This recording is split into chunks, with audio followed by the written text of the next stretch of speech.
మూకం కరోతి వాచాలం పంగుం లంఘయతే గిరిం యత్కృపాతమహం వందే పరమానందమాధవం.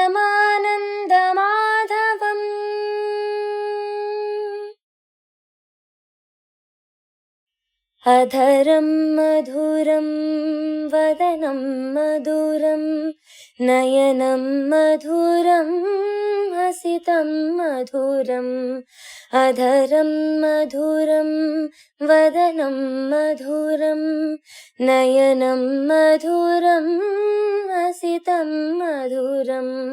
హృదయం మధురం గమనం మధురం మధురాధిపతేరఖిలం మధురం. వచనం మధురం చరితం మధురం వసనం మధురం వలితం మధురం.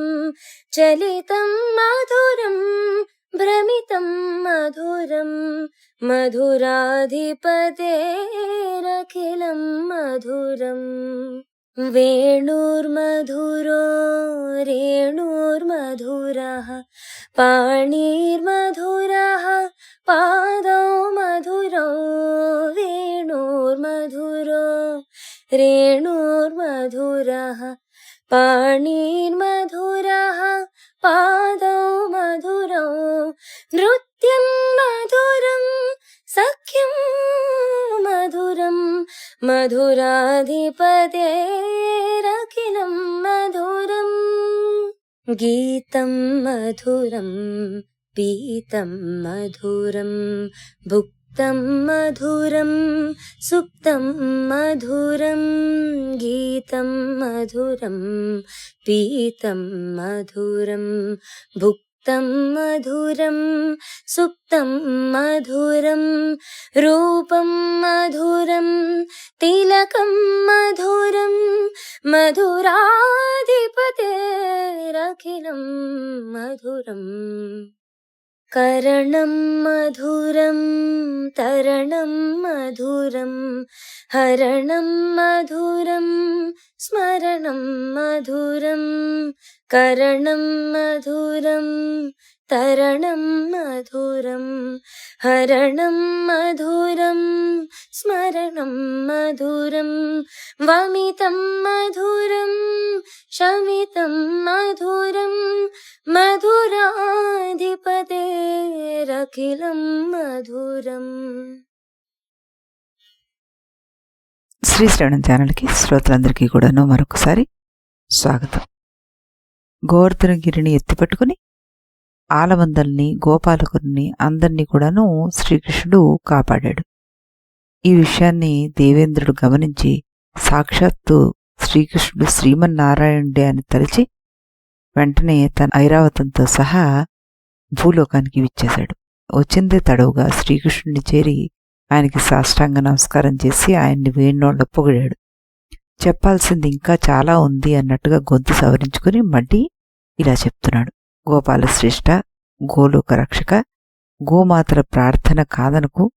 అదిగో ఆ ఐరావతం మీద ఉన్నవి బంగారు కలశాలు, వాటి నిండా ఆకాశగంగ ఉంది. ఆ గంగను స్వహస్తాలతోటి అమరులు నీకై పంపారు. వాటితో నిన్ను అభిషేకిస్తాను. అమరులకు అధీశ్వరుడు అయ్యావు నువ్వు.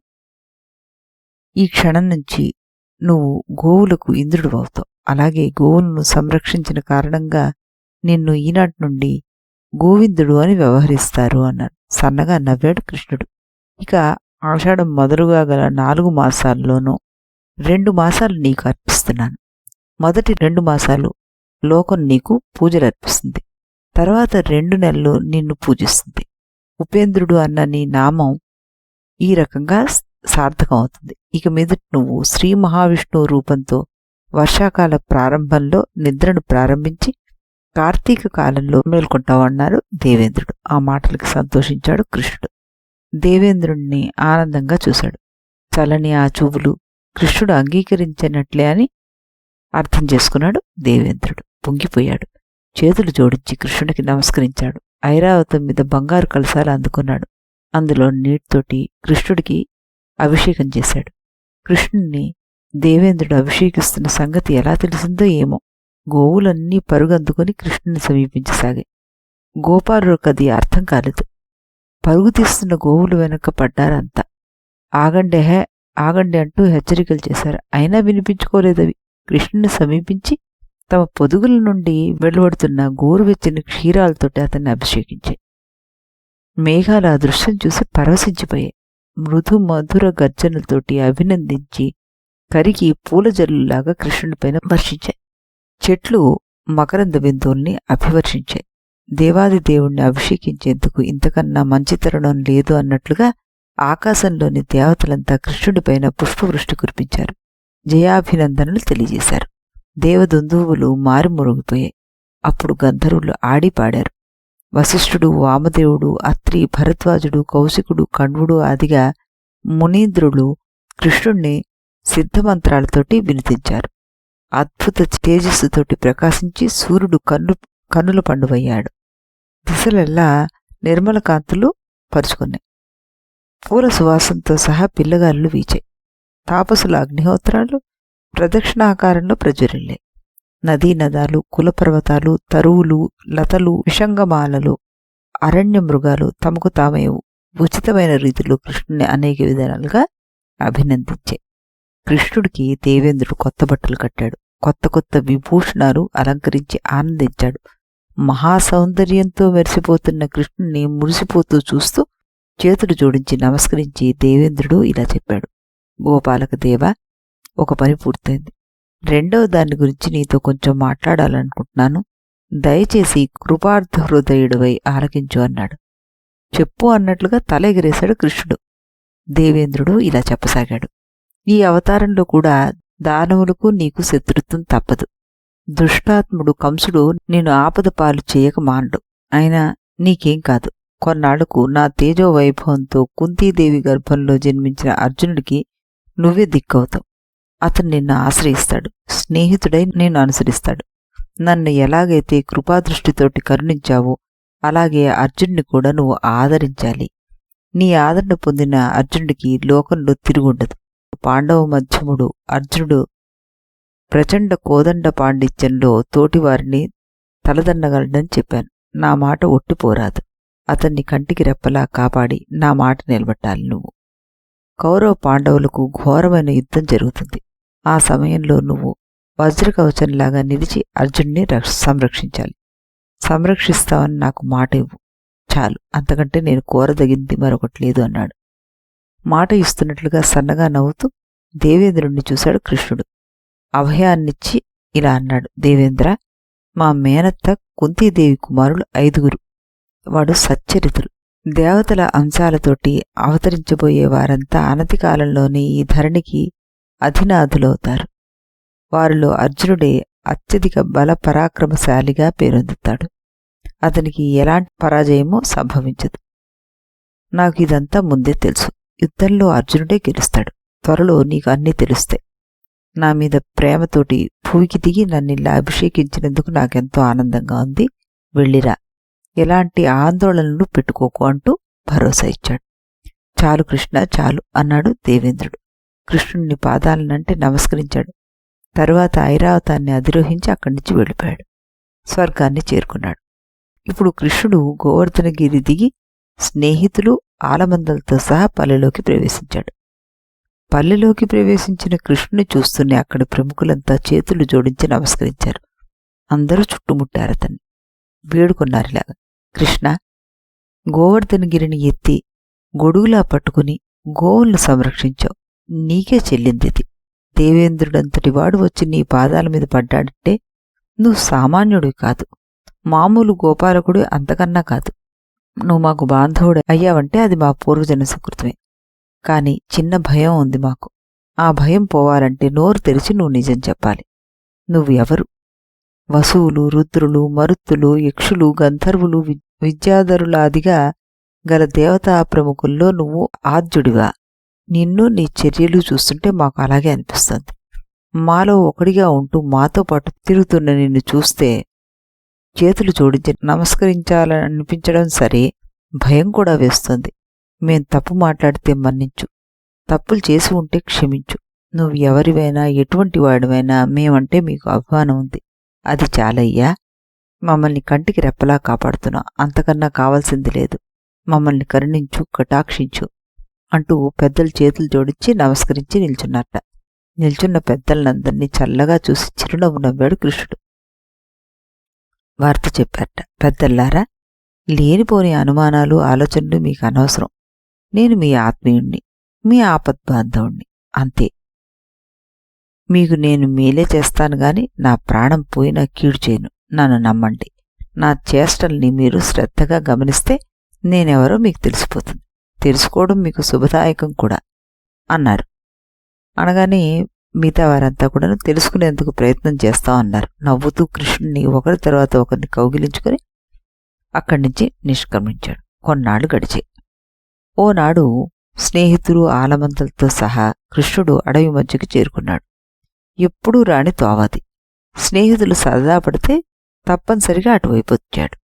పసిరిపచ్చిక కోసం ఆవులన్నీ దూరంగా సాగిపోయాయి. కాసేపు గడిచింది. దావాగ్ని రగులుతోందెక్కడో. వేడిగాలి సోకడంతో ఆ వేడిగాలిని తట్టుకోలేక ఆలమంద అంబా అంబా అంటూ ఆకర్షించసాగాయి. గోపాలురు పరుగు తీశారు అటువైపు. పశువులు కాళ్ల తొక్కిడి వల్ల ఏర్పడిన దారులను అనుసరించి చేరుకున్నారు వాళ్ళక్కడికి. అది వనం మధ్యం. ఆవులను ఆయా పేర్లతో పిలిచారు. అవన్నీ తోకలెత్తి రాసాగి. వచ్చిన వాటిని వచ్చినట్టే సురక్షిత ప్రాంతాలకు తరలించి వ్యాపిస్తున్న దావాగ్ని చూస్తూ నిల్చున్నారు గోపాలురు. అడవి నలువైపులా దావాగ్ని అలుముకుంది. దట్టంగా పొగ వ్యాపించింది. ఆకాశం కనిపించకుండా పోయింది. చూస్తుండగానే దావాగ్ని గోపాలులను చుట్టుముట్టింది. భయపడ్డారంతా. భయపడి మధ్యలో ఉన్న కృష్ణుని చూశారు. చేతులు జోడించి నమస్కరించారు. విన్నవించారు అతనికిలాగా. హితుడా, స్నేహితుడా, కృష్ణ, దావానల భీకరోద్ధతి చూశావు గదా. మనల్ని కబలించేందుకు అది విరుచుకుపడుతోంది. నీ హితుణ్ణి, స్నేహితుణ్ణి ఏ ప్రమాదం అంటదన్నావుగా. మేమే నీ హితులము స్నేహితులమైతే మమ్మల్ని ఆ కారుచిచ్చు అంటదుగాక అంటదు. అవునా? ఒకవేళ కనికరం లేని ఆ కారుచిచ్చు మమ్మల్ని దహించేందుకు ప్రయత్నం చేస్తే నువ్వే కాపాడాలి. మా ప్రాణభయాన్ని నువ్వే తొలగించాలి. అలాగే అన్నట్టు నవ్వాడు కృష్ణుడు. ఆందోళన చెందుతున్న స్నేహితులకి అభయాన్ని ప్రసాదించాడు ఇలాగా. మీరంతా ఒకసారి కళ్ళు మూసుకోండి. మీరలా కళ్ళు మూసుకుంటే దావాగ్నిని అరక్షణంలో అణిచివేస్తాను. సరే అన్నారు అంతా. కళ్ళు మూసుకున్నారు. అంతలోని అగ్నిని కృష్ణుడు ఎలా అణిచివేసేది చూసేందుకు ఉత్సాహపడ్డారు. సన్నగా రెప్పలు పైకెత్తి చూడసాగారు. కృష్ణుడు దావాగ్ని జ్వాలని కబళించేశాడు. పెద్దగా నోరు తెరిచి అగ్నిని అతడు ఆవురావురుమంటూ మిగుతుంటే ఆశ్చర్యపోయారంతా. కృష్ణుడి యోగమాయాశక్తికి అది సాధ్యం అనుకున్నారు. ఇంతటి యోగమాయాశక్తి కలిగిన కృష్ణుడు హరిహర బ్రహ్మల్లో ఎవరో ఒకరుగాక వేరు కాదు అనుకున్నారు వాళ్ళు. మంట మసిబారిపోయింది. అగ్ని ఆరిపోయింది. చల్లగాలికి అడవి సద్ది తీరింది. కృష్ణుడితో సహా అంతా వెనుదిరిగారు. మర్రి చెట్టు నీడకు చేరుకున్నారు. ఆలమందరు కూడా వారిని అనుసరించి ఆ చెట్టు నీడల్లో విశ్రమించాయి. కాసేపటికి లేచారంతా. కృష్ణుడు మురళీగానాన్ని ఆలపించాడు. ఆ సంగీత లహరిలో బలరాముడితో సహా అంతా పల్లెకి చేరుకున్నారు. పల్లెకి చేరిన పిల్లలను గుండెలకు హత్తుకున్నారు గోపకాంతలు. దావాగ్నిని మింగిన కృష్ణుడి గురించి కథలు కథలుగా పిల్లలు చెప్తే అంతా ఆశ్చర్యపోయి విన్నారన్నమాట. బలరామకృష్ణులు సాధారణమైన వారు కారు అనుకున్నారు. దివ్య పురుషులు అనుకున్నారు. వారికి జేజేలు అర్పించారు. ఇక్కడికి మనం సప్తమ ఖండాన్ని కూడాను పూర్తి చేసుకున్నాం అన్నమాట. అంటూ ఈ జనమేజయుడికి వైశంపాయనుడు ఏమని చెప్తున్నారంటే, జనమేజయ మహారాజా, తర్వాత బృందావనం అంతటా ఈ శరదృతువు సోయగంతోటి ఒప్పారింది. గోపకులంతా ఆహ్లాదభరితులైపోయారు. ఆకాశంలో మేఘాలు తెల్లని పూలలా ప్రశాంతంగా సంచరించాయి. నిర్మల కాంతులతోటి ఆకాశం తేజరిల్లింది. వెలువడుతున్న ముత్యాల మాలికలు తారకల్లాగా ప్రకాశించాయి. వెన్నెల వెలుగు చల్లగా పరుచుకుంది. పంటచేలలో గోపికల ఆతలింపులతోటి పైపైకి ఎగిసిన చిరుకుల బారుల కలకల ధ్వనం ఆకాశానంటింది. కలహంస సారసాది పక్షులు కలకల రావాళ్లతోటి కొలనులు ప్రతిధ్వనించాయి. నిర్మలమైన నదీ ప్రవాహాల తీరాల్లో ఎత్తుగా చక్కని ఇసుక తిన్నలు ఏర్పడ్డాయి. వాటిమీద ఆసీనులైన ప్రాతకాల మునీంద్రులు సంధ్యావందనాది కార్యక్రమాలు ఆచరించసాగారు. వారి పర్ణశాలలో మునికాంతలు పెంచిన బంతులు చేమంతులు పసిమి వెలుగులు విరజిమ్మే. అదే అదనుగా మన్మథుడు చెరుకు వింటి బాణాలొకటి సంధించి పుంకాలు పుంకాలుగా ప్రయోగించాడు. విరహిణులను వేధించసాగాడు. అలాంటి మనోహరమైన శరత్కాలంలో కృష్ణుడు ఆలమందలను విహరింపజేస్తూ జగన్మోహనమైన స్వరంతో వేణుగానాన్ని వినిపించాడనమాట. ఇలాంటి ఈ కృష్ణ పరమాత్మ ఇంకా ఎన్ని మాయలు చూపిస్తాడో మనకి ఈ హరివంశంలో మనం తెలుసుకుంటూ ముందుకు వెళ్దాం. రేపు ఇదే సమయానికి ఇదే ఛానల్లో కలుద్దాం. అంతవరకు సెలవు.